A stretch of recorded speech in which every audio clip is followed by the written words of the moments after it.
우리가 그동안 초대교회의 아름다운 공동체 속에서 나타난 그 하나님의 은혜, 또 아름다운 모습을 우리가 함께 나누고 있는데요. 오늘 본문의 말씀은 이 누가가 사도행전을 쓰면서 그 초대교회의 아름다운 공동체의 모습 속에 나타난 한 사람을 우리에게 소개해요. 자, 이 4장을 이제 마무리하게 되는데 그 증거로 그 사람을 누구를 소개하느냐? 바로 바나바입니다. 근데 이 바나바는 참 멋진 사역자예요. 그래서 저도 이 바나바와 같은 사람이 되고 싶다. 오늘 본문의 말씀을 보면 이 바나바의 본명이 요셉이라 되어 있어요. 요셉. 자, 구브로에서 난 레위족 사람이 있으니 이름은 요셉이라. 얼마나 멋졌든지. 오늘 본명이 요셉인데요, 사람들이 바나바로 불러요. 바나바가 뭐냐면 격려하는 사람, 위로하는 사람. 오죽했으면 성경에서도 친절하게 번역하면 위로의 아들이라. 그러니까 자신의 본명보다도 별명이 더 유명한 사람이 바로 바나바다. 예. 여러분 죄송합니다. 우리가 바울은 잘 알아도 바나바를 그렇게 잘 아는 사람은 없죠. 잘 알려지지 않아요. 근데 바나바는 그 이름의 의미처럼 어느 곳에든지 어려움을 당하는 이웃이 있으면 그들을 돕고 소외당하는 자들이 있으면 그들 편에 서서 위로해주고 격려하는 사람이었다. 이런 모습은요, 너무나도 우리가 쉽게 다른 사람을 판단하고 비판해버리는 그런 생각이 만연한 이 사회 속에서 어쩌면 우리도 이 바나바와 같은 신앙의 자세가 필요하지 않을까, 그런 생각이 들어요. 무엇보다도 이 회심한 바울을 그리스도의 일꾼으로 성장하게 도와준 인물이 바나바예요. 그러니까 제가 느낄 때 그런 거지. 바나바가 없었으면 바울은 드러나지 않았을 거다. 생각해 보세요. 처음에 이 바울은 사울이었습니다. 얼마나 기독교를 핍박하던 자였어요. 그래서 그가 회심했다고 했을 때 누구 하나 그 사실을 인정해 주지 않아. 근데 바나바는 이 바울을 끝까지 믿어주고 협력해주고 오히려 바울을 높이 세워준 거예요. 그래서 바울이 사역할 수 있도록 그 안디옥 교회에서 적극적으로 후원하고 관심을 갖고 도와줌으로써 나중에 제1차 선교 여행까지 같이 가잖아요. 그 인물이 누구다? 바나바다. 한마디로 드러나지 않는 2인자다. 여러분, 오늘날 세상에서 2인자는요 항상 1인자보다 못한 존재로 여겨지지 않습니까? 올림픽에서도 반드시 은메달 따면 죄송해요. 왜 울어? 금메달 못 따서 미안합니다. 뭐가 미안해요? 국민들 앞에 죄송합니다. 뭐가 죄송해? 여러분, 동메달을 따든 따지 않든 잘한 거예요. 공부도 1등 해야 돼요. 무조건 1등. 그래야 자신의 존재가 드러난다고 생각해요. 실패한 사람으로 여겨지거나 비참한 인생에 만족하는 존재가 2인자로 규정이 된다는 거예요.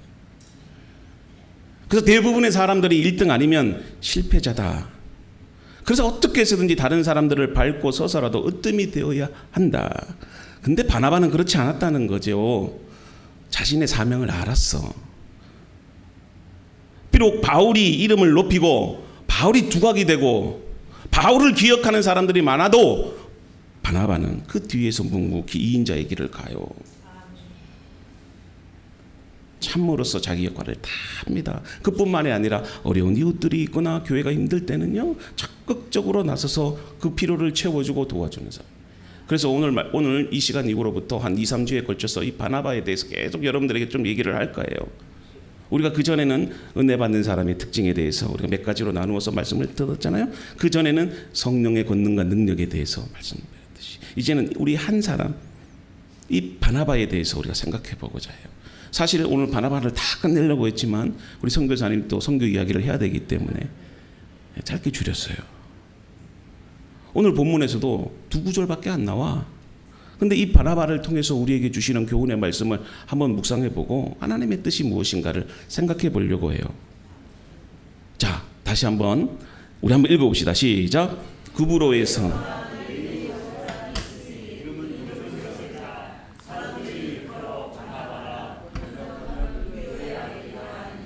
자, 앞에서 제가 설명을 드렸기 때문에 생략하고 바울과는 달리 이 팔레스타인에서 자란 유대인이 아니고 여러분 외국에 거주하는 유대인인 거예요. 그러니까 이민자요, 이민자.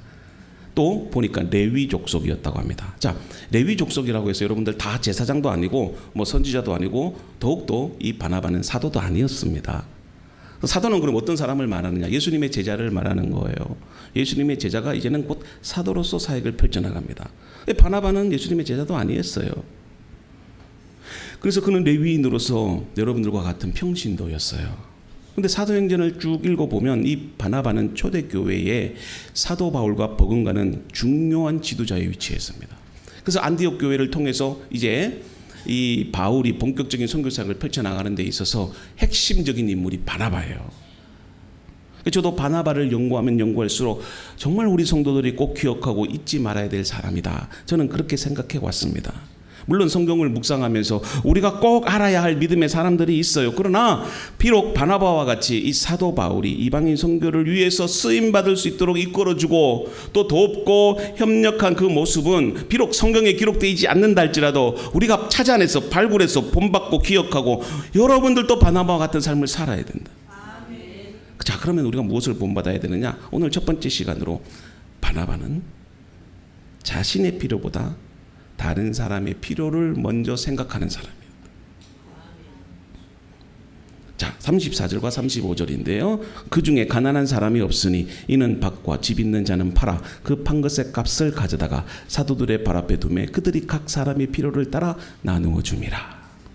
자, 지금 예루살렘 교회에 있던 수많은 성도들이 자 보세요. 자기의 재산을 팔아 구제에 쓰라고 하나님 앞에 다 드린 거예요.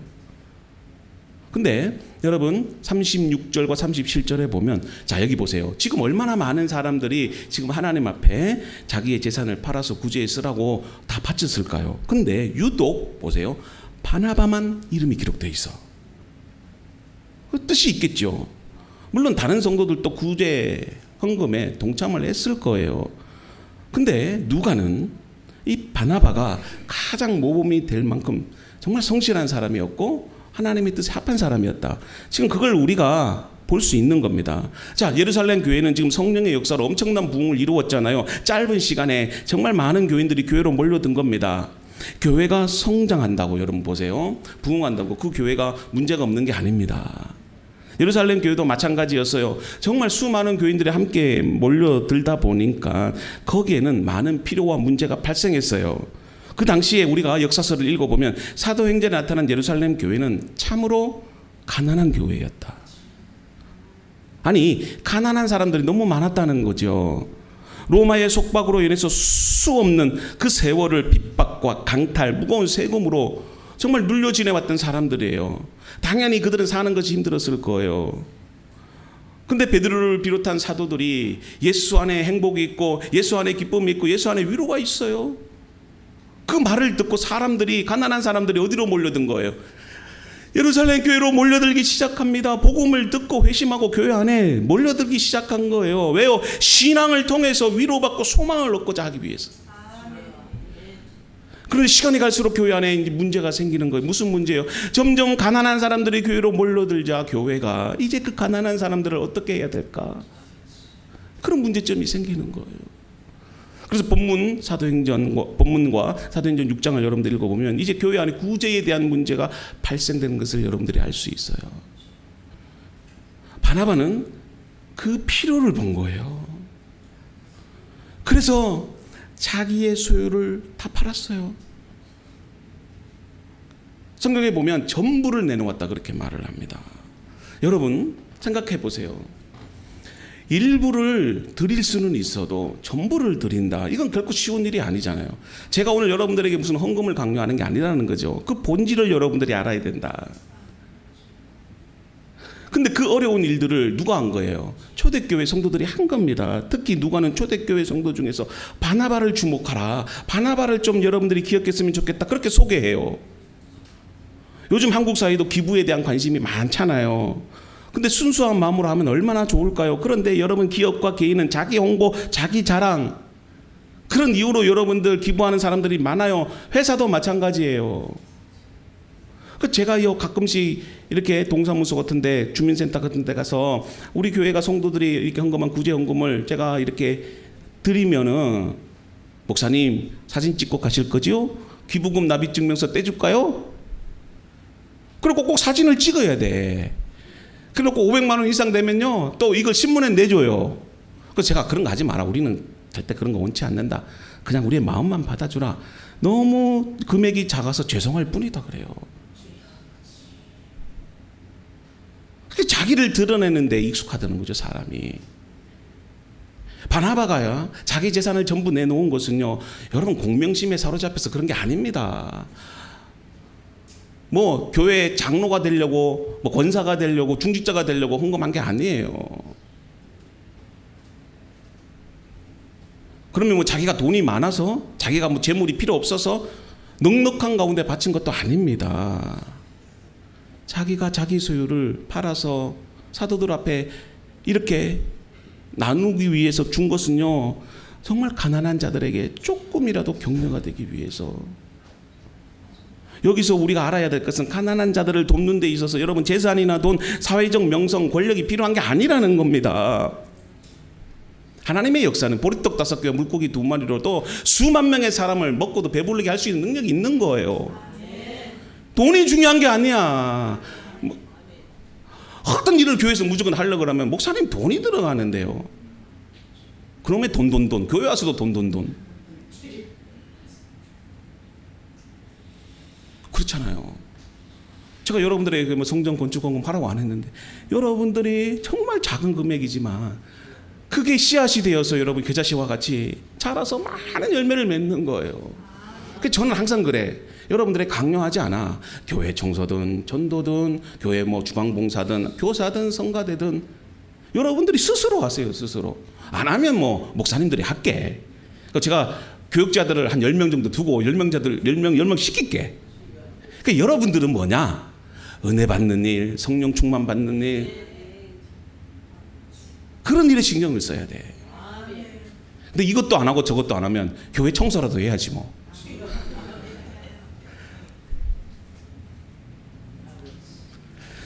여러분 제가 말씀드리는 것은 이런 것들이 가난한 사람이나 어려운 사람들에게 뭐 돈으로 하면 큰 도움이 될 거라 생각하지요. 코로나 시대 때 저희 교회 이전하기 전에 저쪽 교회에 노숙자들이 많이 왔어요. 근데 이전하고 나서는 노숙자가 안 오네요. 노숙자가 오면 늘 그래요. 목사님 밥 한 끼 먹을 수 있도록 좀 돈 좀 주세요. 그래요.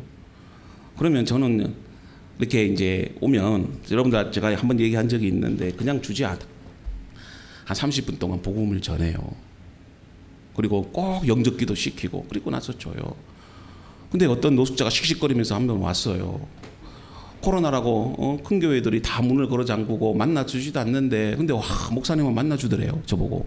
너무 고마워서 그래서 제가 또 복음 전하고 이렇게 돈에 또 하필이면 10,000원짜리가 있길래 5,000원짜리 있으면 5,000원짜리 줬을 텐데 하필 10,000원짜리가 있길래 그래서 10,000원짜리를 줬어요. 줬는데 막 눈물을 흘리는 거예요. 목사님 너무 감사하다고. 정말 저는 배고팠는데 그런 분들이 있어요. 황일모 씨 같은 분들이 있어. 지금 어디 갔는지 제가 모르는데 오늘도 제가 기도 생각이 나는데 아마 이사 가서 못 찾았는지 정말 감사하고 그런 분들이 있어요. 근데 어떤 교회를 갔는데요. 만나주지도 않는데 하여튼 큰 교회야. 하여튼 엄청나게 큰 교회야.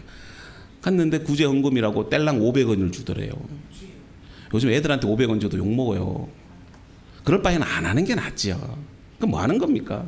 그래가지고 내가 다른 교회 부목사한테 물어봤어. 너네 교회는 야 구제 헌금 얼마 주더냐 그랬더니 500원요. 그 500원이 돌고 있어. 제가 한번 이 얘기 한 적 있잖아요. 여러분 그 사람들은 돈을 요구하는 게 아니에요. 물론 돈이 필요하죠. 그러나 중요한 거는 뭐다? 마음이에요, 마음. 바나바는요, 그것을 알았던 사람이에요. 바나바가 밭을 팔아서 내놓는다. 무슨 경제적인 보탬이 되겠습니까? 수많은 사람들, 비록 작은 금액이지만 그들에게 위로가 되기 위해서. 여러분 보세요. 어린아이 한 사람이 자기가 먹을 도시락을 하나님께 드리는 거예요. 근데 딱 먹으려고 꺼내보니까 주변에 자기와 같이 밥 먹지 못하고 이렇게 울고 있는 아이들이 너무 많아. 그래서 믿음이 생겼어. 그 주님께 그걸 드리는 거예요. 들으니까 역사가 나타나잖아. 물론 오병이어의 기적의 핵심은 나눔이 아니에요. 사실 하나님의 나라가 어떤 것인가를 우리에게 보여주고 있는데 구체적인 그런 내용에 들어가서는 그런 모습이 있었다는 거예요. 그거는 무슨 헌금을 강요하기 위한 말씀도 아니고 우리가 뭐 구제 봉사하자는 말씀도 아니에요. 그러나 자세하게 들어보니까 현미경을 가지고 보니까 그 어린아이의 작은 그 믿음이 놀라운 은혜가 나타났다는 거예요. 그게 하나님의 나라고 잔치예요. 여러분 바나바라고 왜 돈이 필요 없었겠습니까? 가족이 있었겠지요. 애들 학원비도 보내야 되고 취미생활도 해야 되고 저축도 해야 되고 대출금도 갚아야 되고. 근데 그러한 자기의 필요를 채우기 이전에 먼저 다른 사람의 필요를 채우기를 원했다는 거예요. 그래서 그는 돈과 물질로 예수님을 섬기는 것이 아니라 마음으로 예수님을 섬겼다는 거예요. 여러분 신앙생활 마음으로 해야 돼요. 그 마음으로 하는 사람은 늘 다른 사람의 필요한 것을 보게 돼요. 우리 교회도 마찬가지입니다. 우리 교회도 항상 다른 사람의 필요를 바라보는 교회가 돼야 돼. 사실 우리 교회도 전기세 내야 되고, 우리 교회도 뭐 여러 가지 시설도 해야 되고, 해야 할 일이 많아요. 이제 아이들이 또 오후마다 또 오네. 또 간식비도 마련해야 돼.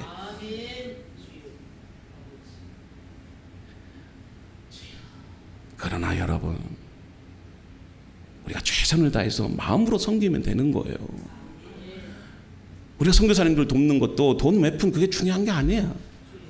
유한 선교사님이 이렇게 힘들게 선교하는 것도 정말 주님의 마음으로 하는 거죠. 선교도 마찬가지예요. 마음으로 하는 겁니다. 마음으로. 여러분들이 이렇게 한 번씩 기도해 주는 거. 우리 유한 선교사님요 거의 매일같이 우리 교회 새벽 예배 또 주일 예배 이런 거를 생방송으로 나오는 걸 이렇게 들어요. 그러면 항상 우리 교회가 유한 선교사님을 위해서 기도하잖아요. 그것 때문에 감동이 된 거예요. 뭐 우리 교회가 몇 번 선교한다고 해서 그게 감동이 되는 게 아니고 정말 기도하는 대로 사랑으로 섬겨주는 교회라 그렇게 생각해서 이렇게 오늘 이렇게 바쁜데도 이렇게 온 거잖아요. 우리 그런 사람이 됩시다. 여러분 격려하는 삶은 소유가 아닙니다. 태도의 문제예요. 마음의 문제예요. 여러분들은 어떻습니까? 자, 우리 한번 읽어봅시다. 시작. 주라 하면 너희에게 줄 것이니 곧 후이되어 누르고 흔들어 넘치도록 하여 너희에게 안겨주리라. 범사에 여러분에게 모범을 보여준 바와 같이 수고하여 악한 사람들을 돕고 또 주 예수께서 친히 하신 바 주는 것이 받는 것보다 복이 있다 하심을 기억해야 할지니라. 여러분 하나님은 주는 자를 결코 그냥 두지 않습니다. 어려운 자, 가난한 자, 힘든 자 우리가 찾아가서 베풀고 섬겨야 됩니다. 그러면 하나님이 반드시 채우십니다. 이게 여러분 하나님의 나라의 모습이에요. 우리 그런 교회와 그리스도인들이 되기를 주님의 이름으로 축복합니다. 오늘 이 시간은요 우리 이완 선교사님 나오셔서 우리 인도네시아 선교 이야기 여러분들에게 해 주실 건데요. 너무 감동적이고 은혜스럽습니다. 우리 나올 때 크게 한번 환영하는 박수로 여러분들 격려해 주시기를 바랍니다.